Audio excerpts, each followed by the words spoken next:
কিছু দাবিকে কেন্দ্র করে জগন্নাথ বিশ্ববিদ্যালয়ের স্টুডেন্টস, টিচার্স এবং বিভিন্ন শ্রেণীর কর্মচারীরা যা করছেন, আমি ব্যক্তিগতভাবে এটা অত্যন্ত অনৈতিক কাজ হচ্ছে এবং সরকারের উচিত হবে অনৈতিক দাবি মেনে না নেওয়া। খুবই রিস্কি কথাগুলো, তারপরও আমি বলতে চাই, কারণ একটু বলা দরকার।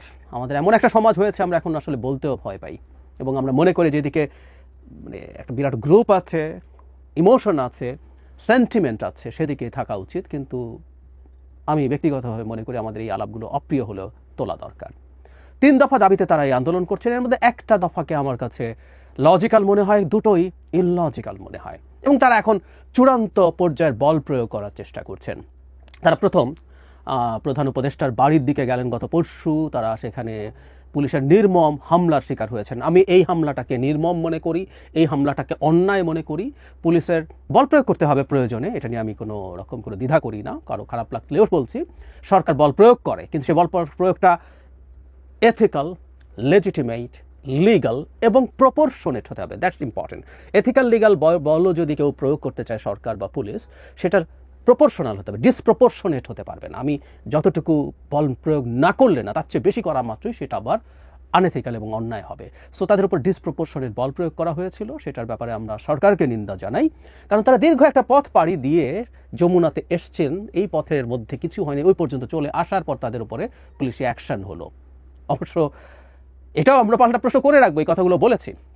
সেটা হলো, যখন হাসনাত আবদুল্লাহরা তাদের দাবি দাওয়া নিয়ে একেবারে যমুনার গেটে চলে যেতে পারেন, তখন অন্যদের সেটা মনে হতেই পারে যে আমাদের এই রাইট আছে এবং এটাই সহি পথ। এখন তারা যা করছেন এটাও সহি পথ তাদের কাছে মনে হচ্ছে, কারণ তারা দীর্ঘদিন থেকে দেখেছেন এই সরকারের সময় এভাবে দাবি আদায় করা যায়। এখানে একটা ছোট্ট কথা একটু বলে রাখি যে জগন্নাথ ইউনিভার্সিটি, তার প্রতি আমার রাগ, ক্ষোভ, অনুরাগ, বিরাগ কিছুই নেই। যদিও খানিকটা অনুরাগের সম্ভাবনা আছে। আমার পরিবারের অত্যন্ত ঘনিষ্ঠ সদস্য এই ইউনিভার্সিটির স্টুডেন্ট আছেন, একাধিক আছেন, সুতরাং কিছুটা অনুরাগ থাকারও হয়তো কথা ছিল। কিন্তু যে কথাটা আমি বলতে চাইছি, এটা আসলে আমাদের রাষ্ট্রের স্বার্থেই বলা দরকার এবং এর মধ্যে একটা গভীর বিষয় আছে যেটা আমাদের একটু তলিয়ে দেখা উচিত এবং সেটাকে ফিল করা উচিত। আমি ঢাকা কলেজ, সিটি কলেজ মারামারির সময় এই কথাটা বলেছিলাম যে আমাদের মধ্যে ট্রাইবালিজম আছে। এই ইউনিভার্সিটিকে ঘিরে যা হচ্ছে, এটা এক ধরনের ট্রাইবালিজম বলে আমি মনে করি। কাকরাইলের মতো একটা খুব গুরুত্বপূর্ণ মোড়ে তারা অবস্থান নিয়েছেন, 2 দিন ধরে সংকট হয়েছে, রাস্তা আটকে যায়। আজ ছুটির দিন, তারপরও তারা আছেন এখানে। এখন তারা একটা পর্যায়ে অনশনের ঘোষণা দিবেন, এরকম দেখেছি আমি ভিডিওটা যখন রেকর্ড করছি। নানা রকম বক্তব্য, সরকারের উপর চাপ। আমি দু একটা বক্তব্য যদি পড়ি, এবং যেটা দেখা গেছে এখন একটার পর একটা বাস আসছে এবং সাবেক শিক্ষার্থীরা এসে এখানে হাজির হচ্ছেন। তারা যে দাবি করছেন এটার সাথেও আমি একমত যে ইউনিভার্সিটিটা যেভাবে বিকশিত হবার কথা ছিল সেই গতিতে বিকশিত হয়নি, হচ্ছে না। এবং এটা যে জায়গায় আছে সেটাই সমস্যা আছে। তাদের আবাসিক সংকটও আছে। আমরা দীর্ঘদিন থেকে তাদের হল বেদখল হয়ে যাওয়ার নিউজ দেখেছি এবং এটা নিয়ে তাদের যে হল দ্রুত করো, বেশি করো, এই দাবিগুলোর সাথেও আমরা আসলে একমত। কিন্তু তারা যেভাবে তাদের চূড়ান্ত দাবিটা এনেছেন, তাদের 3টা দাবি, যেটাকে আমি লজিক্যাল মনে করি, সেটা হচ্ছে এরকম: বিশ্ববিদ্যালয়ের 2য় ক্যাম্পাসের কাজ প্রকল্পের আওতায় কাজ পরবর্তী একনেক সভায় অনুমোদন করে অগ্রাধিকার প্রকল্পের আওতায় বাস্তবায়ন করার জন্য তারা এটা চাইছেন। তাদের একটা 2য় ক্যাম্পাস হচ্ছে, আমি নিউজ দেখেছি, আমরা অনেকে দেখেছি, প্ল্যান বা ডিজাইন হয়েছে, নেক্সট একনেক সভায় হবে কিনা জানি না। এটা একটা বেশি চাপ, কিন্তু খুব দ্রুত এটা করে, এটা খুবই অগ্রাধিকার ভিত্তিতে এটার ক্যাম্পাস স্থাপন করা হোক, এটা তারা যেটা চাইছেন সেটা আমরা মানতে পারি। কিন্তু দুটো ব্যাপার, আবাসিক যে তাদের সমস্যা আছে, সেটা আবাসন ব্যবস্থা নিশ্চিত না হওয়া পর্যন্ত 70% শিক্ষার্থীর জন্য আবাসন বৃত্তি 25-26 অর্থ বছর থেকে কার্যকর করা অত্যন্ত ইললজিক্যাল একটা দাবি। এরপর বিশ্ববিদ্যালয়ের 2025-26 অর্থ বছরের জন্য প্রস্তাবিত পূর্ণাঙ্গ বাজেট কাটছাট না করেই অনুমোদন করা।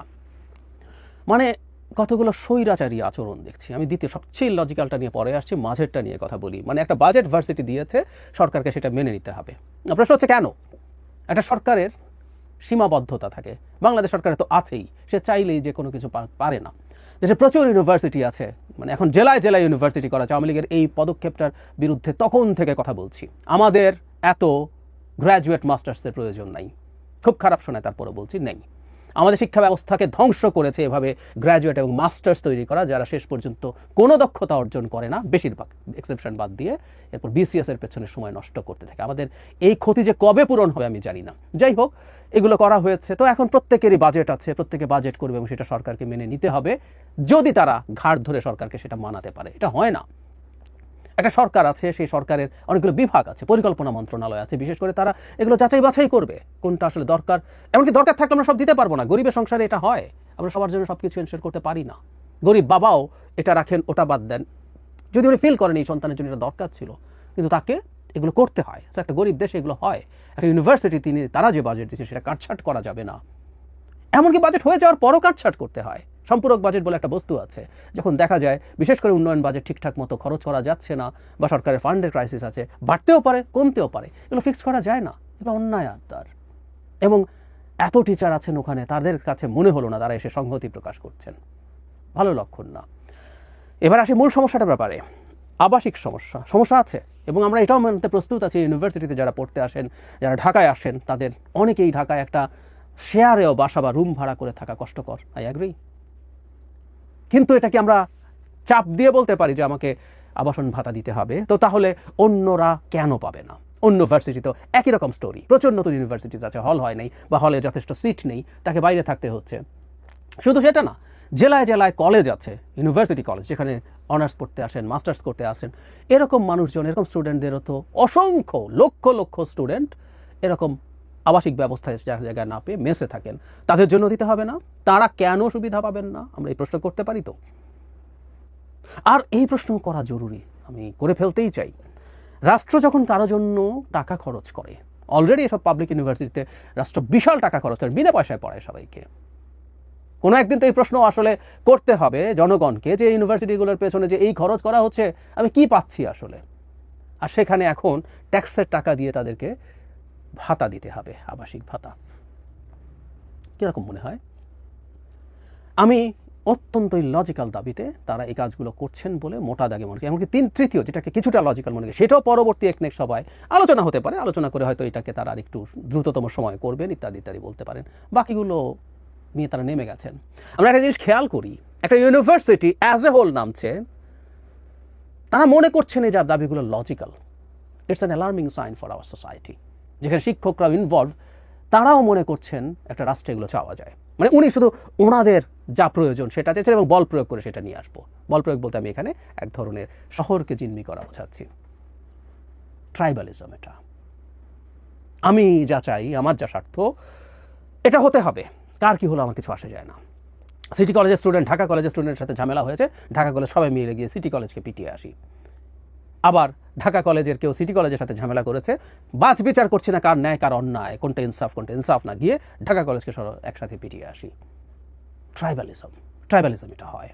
আমি আমার ট্রাইব, আমার গোত্র, ওর স্বার্থের বাইরে যাই না। ও ভালো করুক, খারাপ করুক, ভুল করুক, সঠিক করুক, আমি তার সাথে আছি।